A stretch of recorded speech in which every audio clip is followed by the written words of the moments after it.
Taco coming to you live from Split, Croatia, here day one Cosmosverse, and we're here with Artem from Oak Research. How are you doing today, man? Hey man, I'm doing good. Thank you for coming over and talking to me. No, one of the great things that we see in blockchain and actually starting to die a little bit is deep research on different projects, protocols, white papers, and blockchain theory. You guys bring a little touch to it. You guys like to write the long form articles.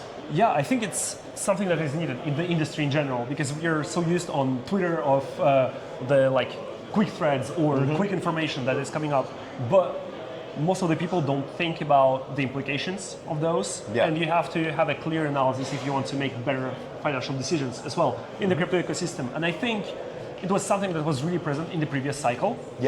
But it's something that we've lost along the way because you have so many new narratives coming up, you have so many new protocols, new blockchains, and people don't have time to read through. So this is why we are trying to go beyond the noise and only focus on what's important and on the things that we are actually bullish about. And that's one of the things that we see, like we see different companies like Messari and now Blockworks, they're focusing on data only. They literally just fired, I don't know if I can use the word fired. They let go of their entire news program. And so that's like starting to cut that down. We're still seeing like Coin Bureau, CoinDesk. CoinDesk Japan is hiring and expanding. But CoinDesk, it was acquired by a company. So it's a little bit different, but the news outlets in general. For Web3. The thing is, when you look at Twitter, right, you have Walter Bloomberg, you have DB, so Tier10K, you have Financial Juice. These things are directly connected to Bloomberg, which is connected to all these news websites. And so basically when you're doing a news outlet, your goal is to increase the number of people that come on your website, that click on banners, that click on the affiliate links, etc., etc. But now that we have these automated systems or X accounts, basically you don't have to go to the website to read the full article because the only thing you care about is the title. That's the only thing people care about. And so the thing is, with news, most of the time, the title tells you everything you need to know about the news. Nowadays, a lot of it has turned into clickbait. Yes, it does, but I think it gives you an idea of what it actually means for the industry in general. Because the thing is, news is news, right? It's been the case for I don't know how many years, and it's not something which is only proper to crypto. It's the same in the Web2 or any other industry. You only care about the title. But then when you want to go further, for example, if you want to analyze a stock or a market or a narrative, then you have to go a little bit deeper into that. So you'll have to read through various reports, various states of the industry reports, and this is how you make better decisions. You don't invest on news. You invest because you believe in a project, a company, or something. I thought I'm supposed to sell the news and buy the rumor. I mean, I don't think it's necessarily true, though. It's not, at least I don't think it's the case anymore because when you look at last year, right, when Donald Trump got elected, the thing is, if you sold everything, you would have sold around like 75, 80K. So you would have lost all the upside that came after that. Same for the Bitcoin ETFs. So if you sell those news, which are actually beneficial for the long term, for the crypto or for Bitcoin in general, then you're losing on your potential upside. And I think you have to get a better understanding of the news and what it means for the industry rather than trying and trade the news itself. I think more expanding outside of your echo chamber is one of those really good things. Yeah, actually there is one media outlet that I really like which is named Protos. And they are basically really critical about what's happening in the industry. And I think sometimes you have to take a step back to realize that sometimes our industry isn't good, or that you have some... Isn't being used for the best ways it's meant for. Yes, exactly. A fork is a fork. You can still stab someone with it. Yeah, obviously. Or you can feed someone with it. Yeah, exactly. So I think blockchain falls into that category. I think one of the things that we sometimes get so deep into the FOMO of, we're changing the world, we're making it immutable, it's on Ledger, and institutions are coming to buy it all, and stables, and now X402 that we're seeing a lot of push pieces on. That a lot of stuff that's been around forever that no one, and it's organizations like Oak Research that have been putting this cumulative reports on. So what is your secret sauce? What makes you special then? Masari, or not special, different from like Masari or Blockworks? Yeah, I think Blockworks and Messari, they are like this behemoth in this industry, right? And most of their research is gated behind a huge paywall. Yeah. So I think most of the people that they target are institutions. Yeah. So today we have two types of clients. We have protocols or blockchains, which pay us to do research about them. Yeah. So we still, when we work with the project, we say we're not here to do marketing. So our goal is to go in depth about what you guys are doing, what your potential is, but also what the risks are. Yeah. And I think it's really important too when you work with these types of clients, because most of the time they would say, hey, we can just send you a documentation and you can just publish something about it. No, It's you want to know what's under the hood. Yeah, exactly. That's Not what we are just trying to you do. want me to hear. Exactly. And so that's what we are trying to do. So this is our research part in our collaborations with protocols. And today we work with, I would say, 6 protocols in total, because sometimes we have people coming to us and say, hey, we would like you to write something about us. We're like, yeah, we don't really align with your vision and we don't really feel like talking about you. Yeah. And so it's about also choosing who you work with. Exactly. And so this is something that we have kind of understood. And the thing is, you earn less money, obviously. I don't think so. Not all money is good money. I think what it does is it sets the standards on that short term. Exactly.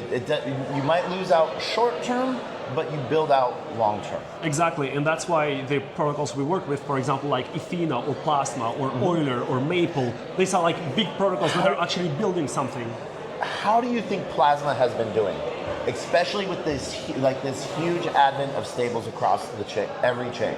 I think their launch, the launch campaign, right? Well, let's talk about this. So the pre-deposit vault has been really a good thing because they didn't get C-build. They were open to the public in general, because when you look at what Stable has been doing, they launched a vault for 1 billion in deposits. Before the vault even opened, already 600 million in deposits from insiders. Yeah. So this is something that Plasma kind of avoided. Then they airdropped all the small holders 10,000 tokens for essentially free, because they wanted it to be about the community as well. So I think their launch was great. I think one mistake that they made is when the network went live, there was essentially no use case for XPL.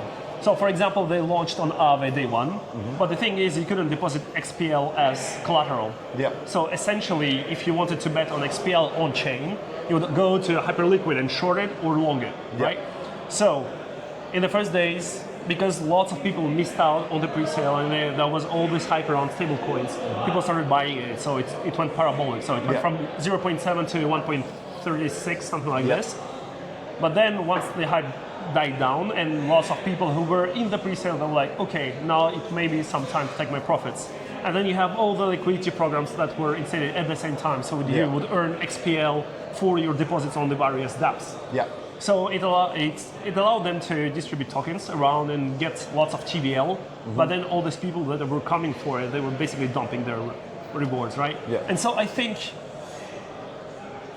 like most of the time in crypto, the token price does not necessarily represent the professionalism or the ambitions or goals of the projects, because otherwise we wouldn't have XRP in the top 5. At least that's my opinion. Okay. But because I like his hot take. I like it. You can find Brad. Don't be mean to him. But yeah, so this is the thing, right? It's a new layer 1. Yep. There is lots of people that hold these tokens. Okay. So you would have this price correction. I think in the long term, however, Plasma team showed that, because they didn't really get support from Tether either, because it was like the Tether chain, and I think lots of people realized that yes, Tether has invested in them, but they didn't like deploy any funds on Plasma, and I think it was one of the expectations that people had. And actually, when you look at the network metrics, you're seeing, and this was the thesis behind Plasma, it's to overtake Tron. And now more and more exchanges, so centralized exchanges, we were before trading USDT only on Tron between each other, and market makers, etc. They're switching towards Plasma because it's easier, it's EVM, you have USDT free transfers. You mean TVM is hard? TVM? Instead of EVM, it's TVM. I think if you want to have an easier user experience, the bridge from Plasma to another chain is really easy. While Yeah. if you want to find a bridge for Tron, you have to look a little bit harder. And I can shout out D-Bridge. yeah, D-Bridge actually is a really good tool. I have a tweet that's in my drafts right now because I was like writing it while I was flying. Don't know, just yesterday or maybe today, I don't know time zones right now. Coinbase listed DBR. Nice. Okay. I mean, it makes sense, and especially Coinbase, they're like on a listing spree at the moment, so they are. kind of feel left behind. Well, that one is that like so they still have reasons when they list things. Like I know the team, and so like so either it's they finally got their list of tokens to list due to acknowledgements, Yeah. or because things are coming. Something's coming. Maybe. Hopefully. Alex? I have some Alex? DBR. I have some DBR. So. Yeah. But yeah, and I think in general, the state of and this is like one of my takes, when we are looking at the market at the moment, you essentially have no upside of holding a token. And we've seen it because of the airdrops. Yeah. Essentially today what you need to have is to have some stable coins that you will deposit on a new chain or a new protocol that you will farm for whatever weeks, however weeks you want to.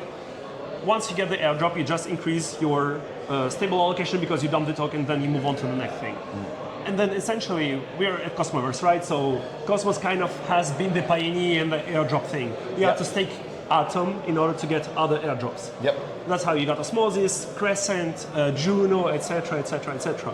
You touched But Juno. right now, Yeah. right now, when you look at it, you have no upside of holding any other altcoin, and so you're seeing the stablecoin market cap going only up, Yep. without necessarily Bitcoin going up or other altcoins going up. And we had this event on the 10th of October, basically wiped out lots of open interest, lots of people. It set the market back 11 days. Yeah, but I don't think it's about setting the market back. It's about the feeling that some people in the market get, because we were talking about, hey, we will not see big drawdowns on Bitcoin because of all the institutions, etc., etc. Only one announcement by Donald Trump kind of wiped out when you're looking at altcoins like Aave, which have huge fundamentals, which have huge go-to-market success, which have a huge team, going down 45% in an hour. You know that are. Well, do you think that that's more due to market manipulation? I would say that it's not only about market manipulation, it's because people don't hold the token and they only trade them. Yep. That's why you're seeing huge open interest being wiped out. Essentially half of the open interest in the crypto market has been wiped out, and it's only people that are levered. But and don't you feel that that might be a good thing? So hot takes on this is rehypothecated debt is what we're doing with stables and leveraged. Blockchain is meant for instantaneous payment. Cosmos really was that piece of where programmable money, programmable chains, and neighborhood pieces. And the idea of moving like nowhere in institutional finance can you do 500x leverage. Yes. Yeah. But I can do it on WEX, and I do it daily. Yeah, I think it used to be a good thing before in the previous cycle. I think when we wiped a huge amount of open interest in the market, you would basically have people switch towards spot. Here what we are seeing is people are just getting liquidated and not coming back or being disgusted from the whole ecosystem. Yeah. And I think this bull market has been kind of different because essentially if you were not holding any Bitcoin, you kind of missed out on the whole upside because you had like maybe 2 or 3 tokens that did a 10x, while when you're looking at the previous cycle, 2020, 2021, essentially if you were holding any infrastructure token, any, as I call it, the dinosaur blockchain, right? Like Algorand, Tezos, whatever, they all went up. And I think lots of people were kind of still holding those because they were expecting to have the... Well, do you think we've hit the Pico top yet, or are we still in that upside? I think, you know, every cycle we say this cycle is different. I think this time it might actually be different. Yeah. And I think, and this is the thesis that we have with Oak Research, is right now you should think about the crypto market more as a stock market, because long-term you have to bet on protocols that will be here in 5 to 10 years time. Yeah. And then you might get like drawdowns of 40, 50, 60% because it's still quite a liquid market in crypto. Happen. Yes, but the thing is, they get eaten up. Yes. And then at some point, these dinosaur companies will run out of money because the only thing that's keeping them afloat is their huge treasury. Yeah. It's the case for Ripple, it's the case for Algorand, it's the case for Tezos, it's the case for Cosmos as well. You have all these chains that have huge treasuries and that are able to fund their development and still their presence in the ecosystem. But in 5 to 10 years, they will run out of money at some point. Do you not think that they will find another GTM that will refuel that treasury and keep it alive in a different sense? I honestly think that in 5 to 10 years, the market cap, the top 100 market cap will look completely different from what we are seeing today. And I think one Do of you think these... meme coins will still make the top 100? Or Some will of them, yes. will they make the top 25? Yeah, I mean, some of them will. Some of them will, obviously, because it's still like we're degen gamblers or whatever. We are. So, but I believe that, and I hope so, that the industry will actually mature and will focus on businesses that make actual money, because that's what you need to survive.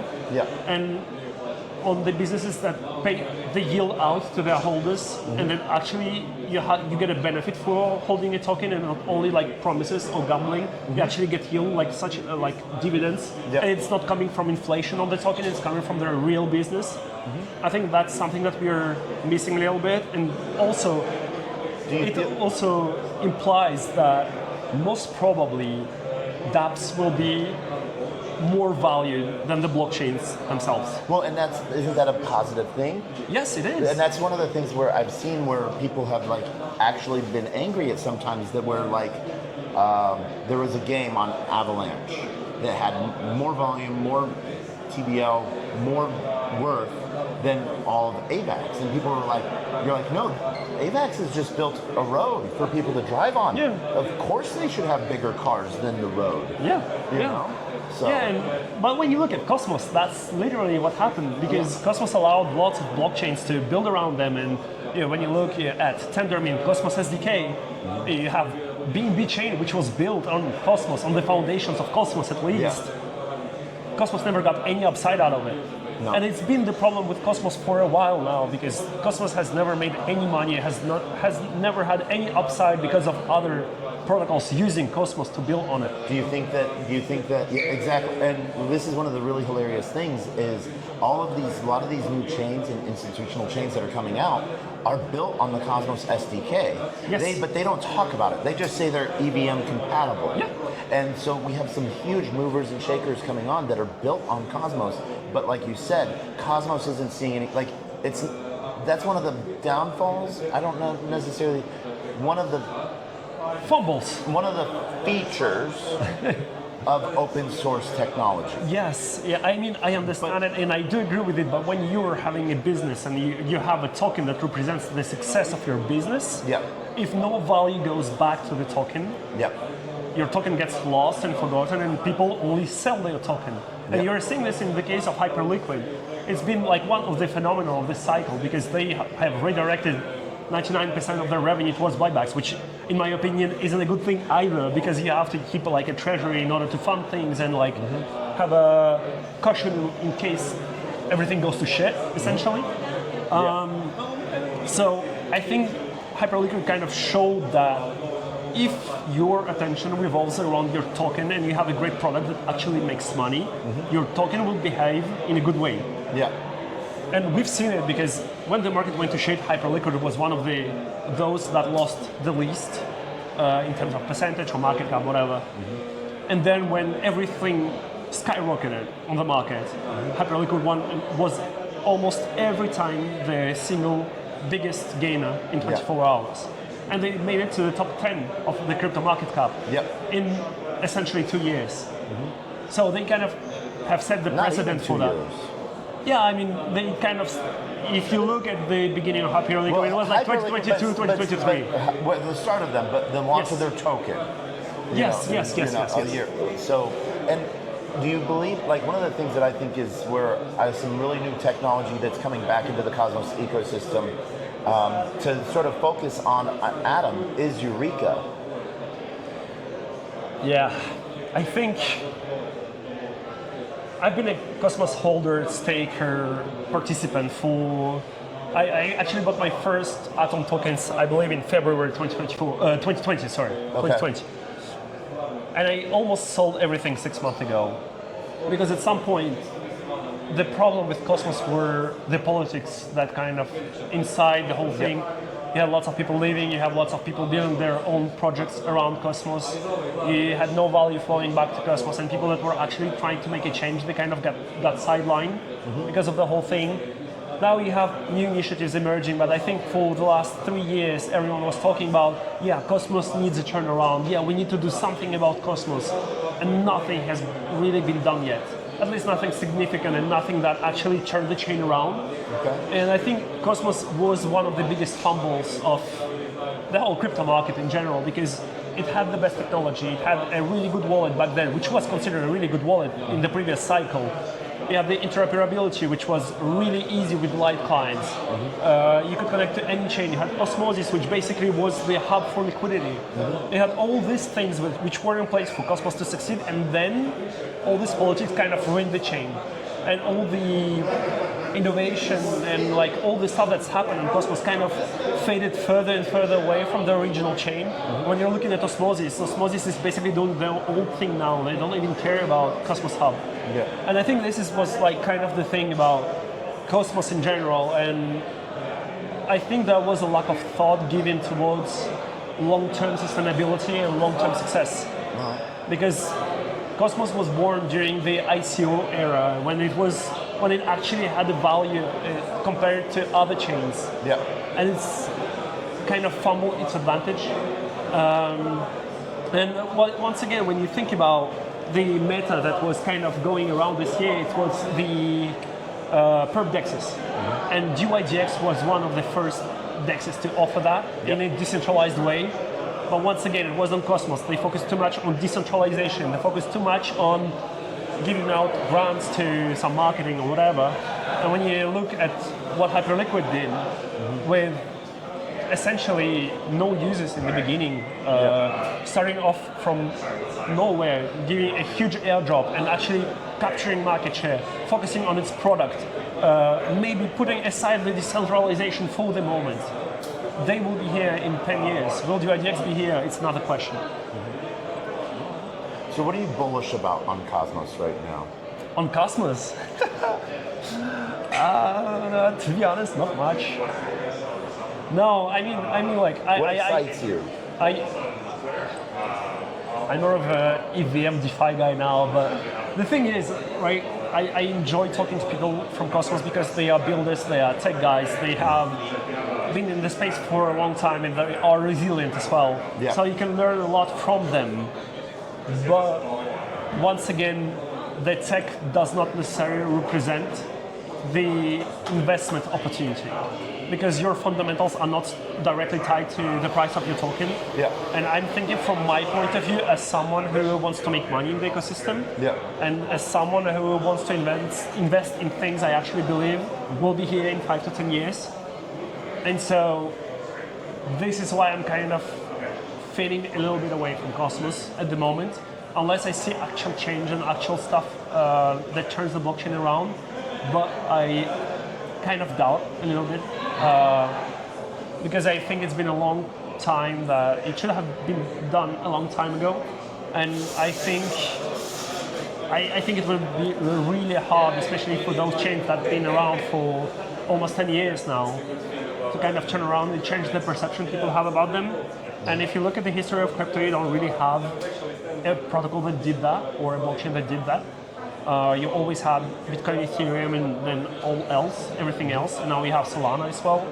I think Solana kind of turned around. They kind of got rid of it, but because they have a huge BD team and they kind of went full on supporting their ecosystem, people building on Solana, optimizing the chain, doing like institutional partnership, doing DeFi partnership, driving more people in, driving adoption. And I think that's where Solana succeeded. And they kind of got rid of the FTX chain, or the chain that stops every 2 minutes, which was the meme back then. I think it's now 26 months since the last. But I think to be honest, I'm not very excited about the Cosmos ecosystem, and I really want to be honest here, right? Yeah. Because I don't want to say like I'm excited about the Cosmos EVM because we had this in the past already. So I hope Cosmos finds its way around because I know lots of people that hold Atom. I know lots of people who are bullish on Atom, and I think it's one of the beautiful projects of the ecosystem. But as an investor, that's not something I'm excited about. So, as we wrap this up, Yeah. where can people learn more about Oak Research?